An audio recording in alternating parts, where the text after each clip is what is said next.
Hey all and good evening to everyone. Welcome back to my YouTube channel. This is Himani Joshi from Haldwani Uttarakhand.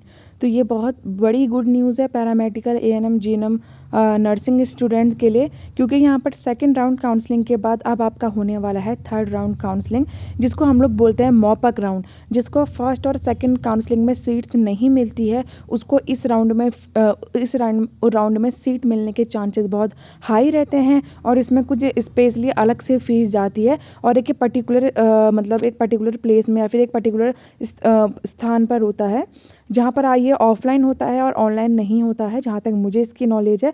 But इस बार criteria change हो चुका है, तो आओ देखते हैं क्या लिखा है इस न्यूज़पेपर पे। देहरादून पहले सबसे पहले हेडिंग पे लिखा है नर्सिंग दाखिलों के लिए एक और काउंसलिंग होगी। ठीक है, उसके अंदर लिखा है देहरादून प्रदेश में नर्सिंग पाठ्यक्रमों में दाखिले के लिए एचएनबी मेडिकल वीवी एक काउंसलिंग और कराएगा। बुधवार को वीवी ने दूसरे चरण की काउंसलिंग के तहत सीटों का आवंटन कर दिया। एचएनबी मेडिकल वीवी ने एएनएम की राजकीय कोटे की 42 में से 32 सीटों का आवंटन किया, जिसमें से 11 सीट अपग्रेड की, जबकि निजी कोटे की 149 में से 111 सीटों का आवंटन किया। जीएनएम में राजकीय कोटे की 479, राजकीय कोटे की 33 में से 32 और निजी कोटे की 479 में से 208 सीटें आवंटित की।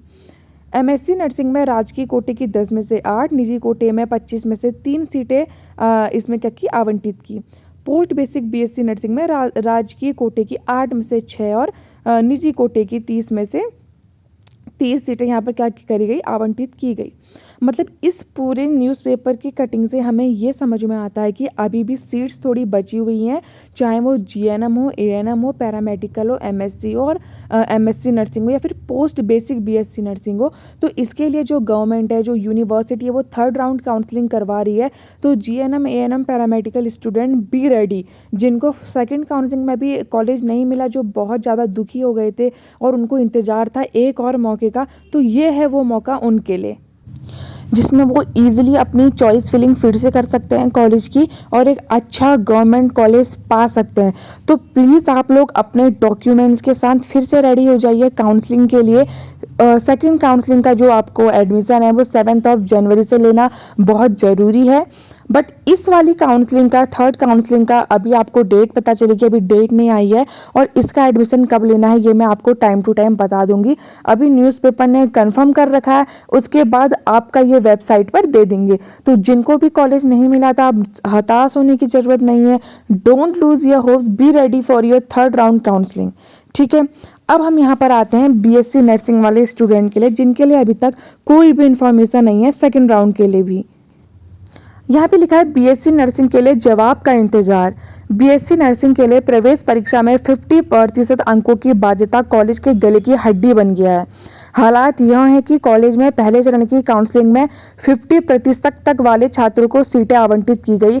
आगे खाली सीटों के मुकाबले छात्र ही नहीं हैं। एचएनपी मेडिकल वीवी ने 50% का क्राइटेरिया कम करने को इंडियन नर्सिंग काउंसिलिंग को पत्र भेजा है। तो बीएससी नर्सिंग वाले स्टूडेंट के लिए यहाँ पर बहुत बड़ी गुड न्यूज़ है कि आप लोगों की काउंसलिंग जल्द ही होने वाली है, बिकॉज एचएनपी मेडिकल वीवी ने यहाँ पर, ठीक है, इंडियन नर्सिंग काउंसिलिंग को अपनी तरफ से क्या भेज दिया गया है, एक मैसेज दे दिया है कि भाई अगर तुम काउंसलिंग नहीं कराओगे 50 से कम नंबर वालों की, तो ये सीटें खाली रह जाएगी, जो कि नुकसान हम लोग नहीं झेल सकते। तो ये चीज़ हमारे एचएनबी मेडिकल वीवी ने दे दी है यूनिवर्सिटी को, ठीक है, एचएनबी को, इंडियन नर्सिंग काउंसिलिंग को।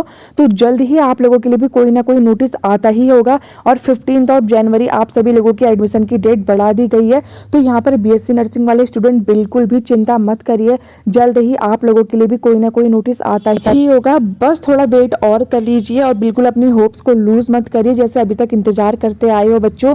अब तो यहाँ पर कंफर्म हो गया है कि एचएनबी ने मैसेज दे दिया है आपकी इंडियन नर्सिंग काउंसलिंग को, तो जल्द ही कोई रिजल्ट आता होगा। मेरे चैनल के साथ बने रहिए, क्योंकि इस चैनल पर आपको सारी लेटेस्ट न्यूज़ मिलती है, चाहे वो न्यूज़पेपर की कटिंग से रिलेटेड हो या फिर कोई ऑफिशियल वेबसाइट से रिलेटेड हो। तो प्लीज़ चैनल को सब्सक्राइब करिए, अपना ध्यान रखिए। कुछ भी क्वेरीज हो मेरे से कॉमेंट सेक्शन में पूछिए, इंस्टाग्राम पर डीएम करिए, अपना ध्यान रखिए। और जल्द ही मैं आप लोगों के लाइव सेशन का एक लाइव सेशन करने वाली हूँ, तो प्लीज़ उस लाइव सेशन को ज्वाइन कीजिए और अपना ध्यान रखिए। Love you all.